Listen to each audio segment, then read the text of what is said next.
ready for us. Come on.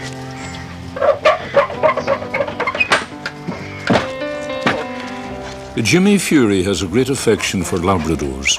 For us, he says himself, Labradors are good all-round dogs, both land and water. Nor did we ever hear any expert say otherwise. Jimmy, who lives on the lands of Mount Plunkett, on the Roscommon shore of Lough Ree, has his feet firmly on that land, as had his father before him. 40 acres of it that came to the Furies on the division of the old estate in the late 1940s. Come on.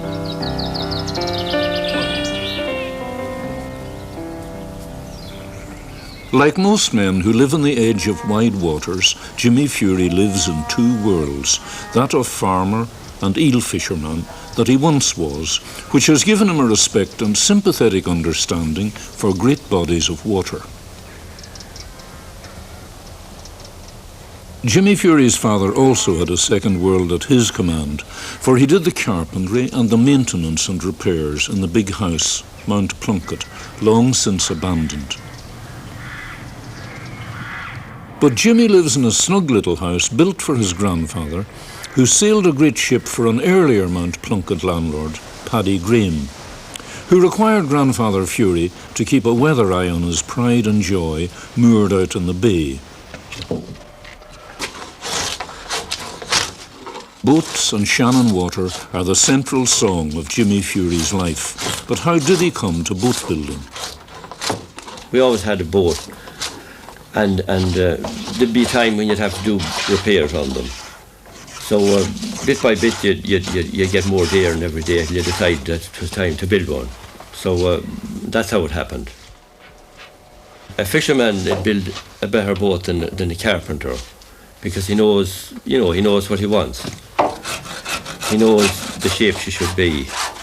Whereas a carpenter goes by straight lines. It's all curves in a boat. But this is no ordinary boat. This is a thoroughbred in the making, a Shannon-One-Design. She came by her name in a successful attempt to standardise open sailing boats of 18 feet on the Shannon waters. The one design for the Shannon, or Shannon-One-Design. But first the keel, made from finest Irish larch, is brought to the stocks to be held in an unyielding embrace until all is complete.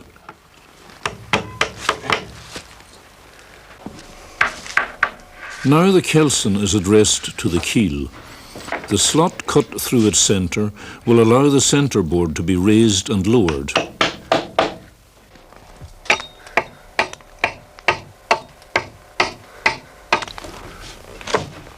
The stem post is the curved piece that forms the bow of the boat.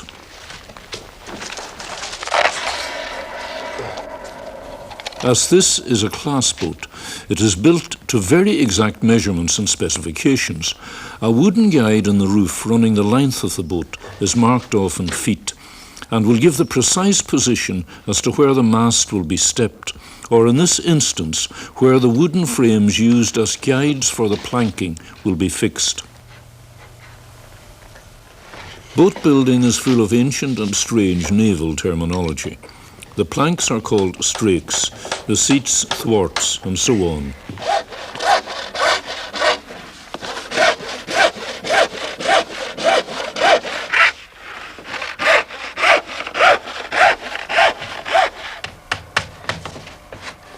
The pairs of strakes are cut and tacked together temporarily to be worked as one, creating identical twins.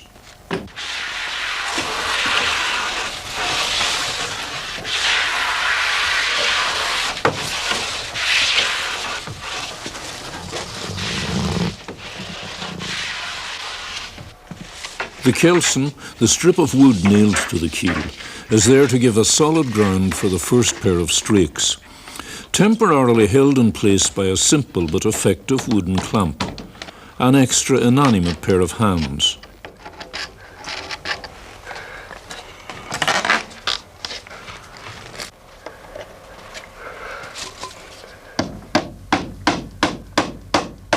Though a bachelor, Jimmy is not without a family.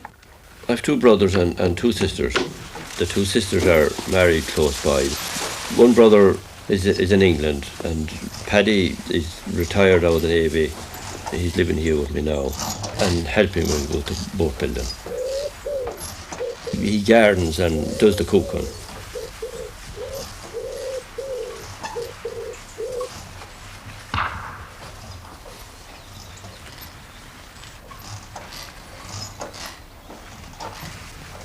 It takes 6 weeks for Jimmy to build a Shannon, but that 6 weeks can stretch when there's haymaking or cattle to be attended to. There was two chaps from England, Graham Goodwin and Graham Pearce. I built rowboats for them. So they were thinking of buying a sailboat. There's a family over there that lived beside them by the name of Mayans. They had a Shannon-One-Design. So the Mayans influenced them to get a Shannon. So they came across here and asked me would I build a Shannon. I never built one before, so I said I would. So I didn't know what I was letting myself in for at the time, so I didn't. But that's how I happened to get into building Shannon. That was in 1970, so it was. So I'm at it since. Walter Leving was the first builder of Shannons. Walter Leving, he was the one that used to build all the Shannons up to then. And I had to get the chain plates and the pencils. So you had to make up patterns for them. And Walter obliged me by getting them for me. So Walter, he was very helpful. Any advice, any help you needed, Walter wouldn't keep it from you. So I have a lot to be grateful to him for. He was a lovely gentleman, so he was. The first Shannon, number 32, was built by Walter Leving in the winter of 1921 to 22. Walter was to go on building Shannons for the rest of his working life, 60 boats or more, until his death in October 1982. The sheer strake completes the 11th plank on each side of the hull.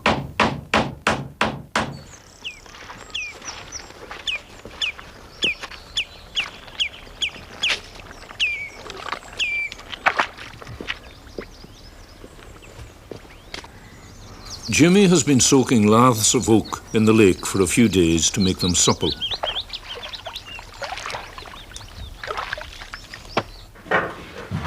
Poor Paddy, a decent man, has been dragged away from his leeks and cabbages to lend a hand at this stage of the boat building. The turf is from their own bog. It's amazing what Jimmy can achieve single-handed, but there are some aspects of boat building that call for two pairs of hands. An old metal pipe acts as a steam pipe to boil the oak laths for the boat's ribs. The boiling water and steam will make the wood flexible and easily managed. There's 8 or 9 in there.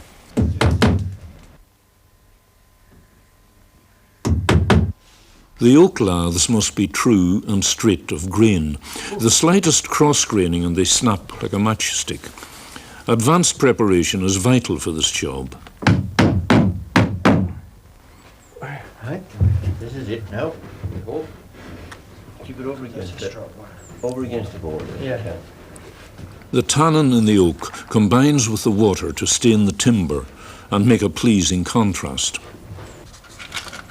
Clinker or clencher-built boats, where the strakes overlap each other and are held in place by rivets, are of very great antiquity.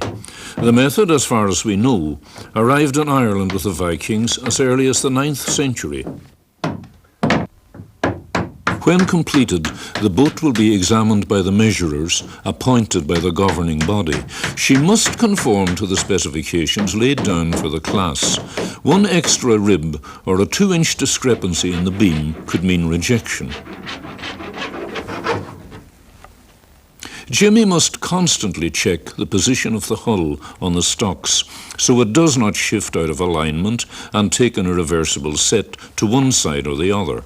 The width of the beam at 4 foot 10 inches is also checked, and wooden props hold this position, for without the thwarts or seats in place the hull can easily distort.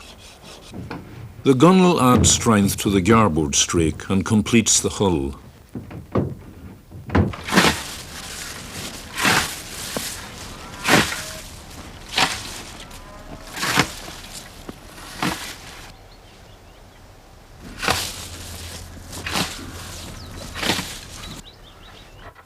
The mighty Shannon and the Great Lakes of Ireland dictated and shaped the development of the traditional open rowing boat. For 18 feet, it seems, is the perfect length to combat their steep, short waves. But if the turn of the century saw the decline of the larger sailing boats that Jimmy's grandfather captained, it welcomed the increase in popularity of the centreboard open sailing boat. Races were organised, timed competitions took place, and cups were won. But the vexing problem of conformity raised its watery head, and a complex and unsatisfactory system of handicapping ensured the inevitable rancour and argument. It was decided to introduce the one design for open 18-foot sailing boats for Shannon sailing, with a gunter rig and carrying a single lug sail of not more than 140 square feet.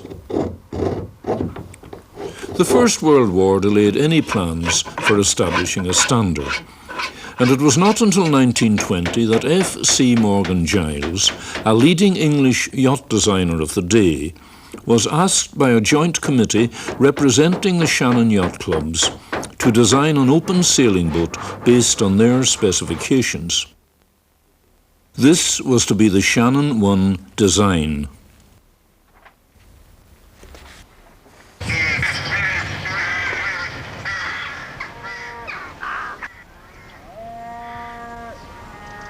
I've never been out of Ireland. I have always lived here. I've been to Dublin a few times, that's all. So I'd never had the inkling to move too far. Except I moved along the Shannon, that's roughly as far as I went. It's a bit late now to start travelling. If you got the taste of life away now, you might be inclined to come back. So you mightn't.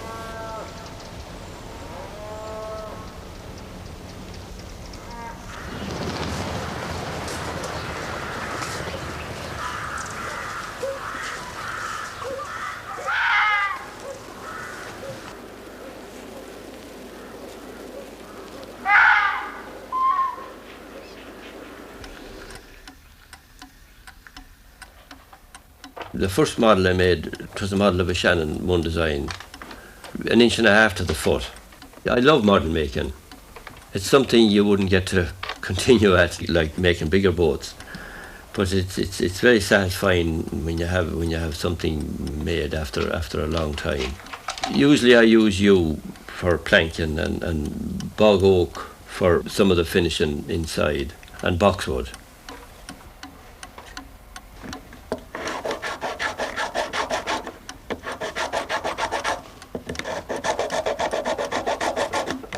I'm making a model of a Swedish Iron Age boat.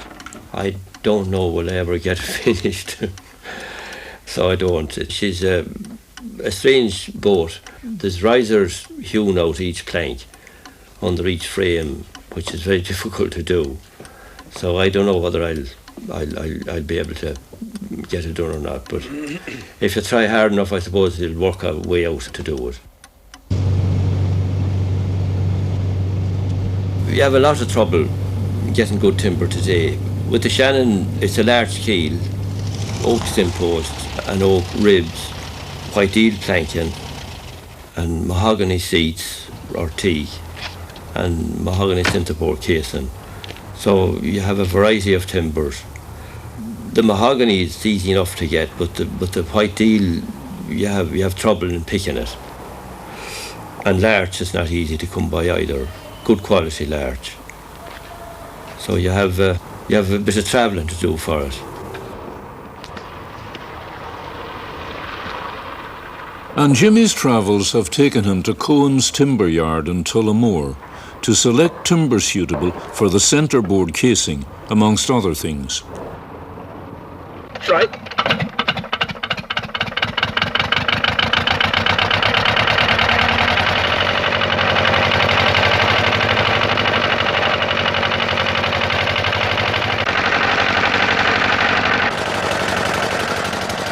Paddy's experience with things mechanical, gained from a lifetime at sea, made his help particularly welcome when it came to setting up this old planer.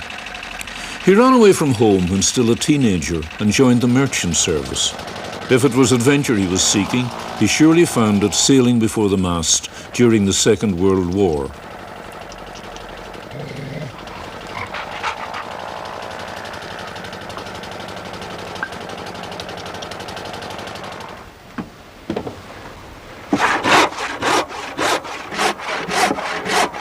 Jimmy cuts out the centreboard casing. The two sides have also to be worked as a pair.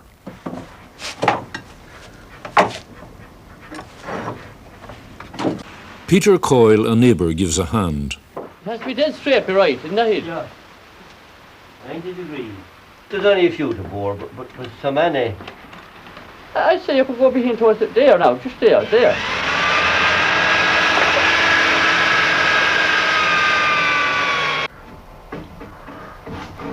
The years you could feel the walls you climb now, they're getting that bit higher, and the hills are getting that bit steeper, and boats are beginning to get that bit heavier, and you know well the fellow with the long gown and the sight under his arm is catching up. So he is. My father used to always say that when you're not able to look after yourself, or that you were better gone. You know, that you wouldn't be a burden on anybody. He always, and that's the way he did go. You know, he was just a few days in bed before, that was it. Some are fortunate enough in that line, so they are. Nature's kind to some, so it is.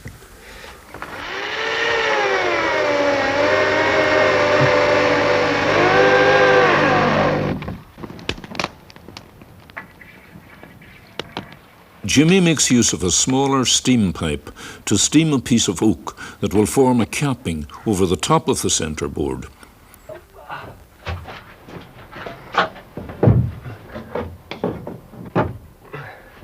The steel centreboard will be supplied to him, as well as the bronze fittings for the boat, which are sand cast in Dublin.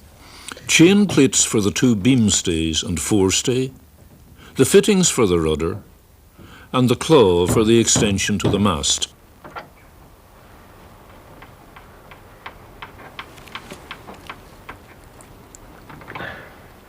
Jimmy made this brass concave plane himself, specially to match the curvature of the mast.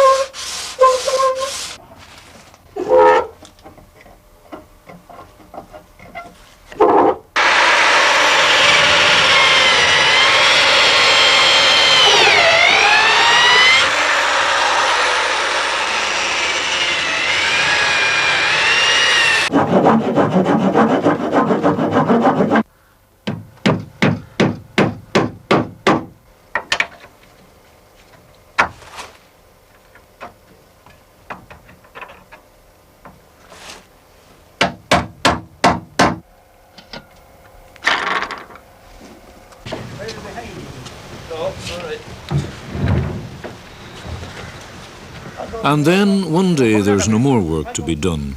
The boat is completed, and out she comes. 6 weeks have elapsed, and Donald Gleeson arrives to take away his very own Shannon-One-Design. Okay, so pull it up now. Donald will varnish her himself, a job that Jimmy normally does. Yeah. Well, it's better win plenty of races now, Jimmy. Huh? And as Jimmy has told us, a fisherman would build a better boat than a carpenter because he knows what he wants. Ships and the sea, there's nothing finer made, John Masefield wrote. I see you brought the box bar with Jimmy. You brought it forward all the way on this to the step. Yeah. But the that's a good idea. In the plan it stops short, doesn't it? Oh, it stops just here. Yeah. You know, Which is nothing. bad, really. Yeah. Let's go on that area. Yeah. There's a few. A beautiful little boat in every detail, sweet of line and made by a true craftsman. If you make a Make a bit float. There, in the person of Jimmy himself, is fisherman, farmer, carpenter. But above all, and like Noah himself and many another since then, a builder of boats.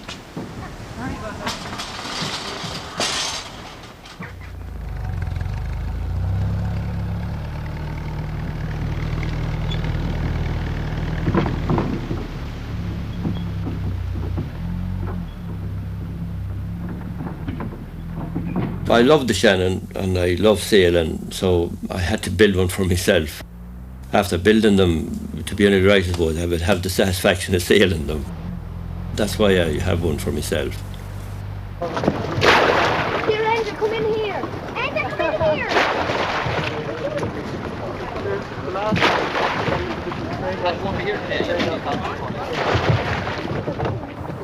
here. Jimmy had his 50th birthday before he took to sailing. He is a member of the Lough Ree Yacht Club, which is the second oldest in the world after Cork, and was founded in 1770. They have a week's regatta every year in August. A very enjoyable week, so Jimmy says, when he can meet his friends and do plenty of sailing and maybe win a race or two. Isn't that what it's all about?